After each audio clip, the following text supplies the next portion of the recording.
இந்த மண்ணை அதற்கு பதப்படுத்தும் வேலையை வந்து அவர் செய்வார். அதுக்கு பின்னால் நம்ம வந்துடலாம்.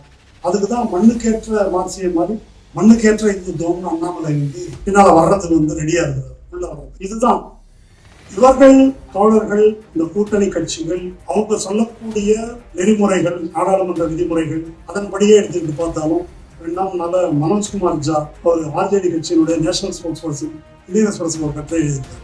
நபர்கள் கட்சி தாவுவது மட்டுமல்ல, அலையன்ஸ் தாவறதும் எப்படி நீதின்னு கேட்கிறார். அது ஒரு வாக்காளர் வாக்களிக்கும் போது ஒரு ப்ரோக்ராமர், ஒரு சித்தாந்தம், ஒரு பாலிடிக்ஸ் தான் வாக்களிக்கிறாங்க. அப்ப அலையன்ஸ் நீங்க மாறி போறதுக்கு உங்களுக்கு என்ன ரைட் இருக்கு? இப்போ இதை பத்தி விவாதிக்கும் போது, நம்ம தொலைக்காட்சிகள்ல விவாதிக்கும் போது, சார் கூட்டணின்னா அது அதோட முடிஞ்சு போச்சு சார், அதுக்கப்புறம் அவங்கவுங்க போறதுதான், அப்படிதான் அது ஒரு நியாயமாக அது விவாதிக்கப்படுகிறது. முன்னாள் கூட்டணி கட்சியினர் அவங்களே இந்த 3 பேர் அப்படி ரிசைன் பண்ணி வர வேண்டாம், அதை எப்படி ரிசைன் பண்ணலாம்? உங்களை நம்பி மக்கள் ஓட்டு பண்ணுறாங்க, நீங்க வந்து ரிசைன் பண்றீங்க, இதனால தேர்தல் என்ன செலவு இருக்கு, நீங்க ஆளுங்கட்சியா இருந்தால் தான் பண்ண முடியும், அதெல்லாம் எப்படி சரி, அதை எப்படி ஏற்றுக்கொள்ள முடியும்? சரி, இவ்வளவு தூரம் சொன்னீங்களா, அவங்களை நிறுத்தினாலே நீங்க எதிர்ப்பீர்களா? அதை இப்ப சொல்ல முடியாது. மோசமான கேள்விகளுக்கு பதில் சொல்ல முடியாது. பேட்டியில சொல்றாங்க. இப்ப அந்த 3 பேருக்கு நீங்க அந்த நியாயத்தெல்லாம் சொல்றீங்க. உங்களுடைய வாக்காளர்கள் எதற்காக வாக்களித்தாங்க?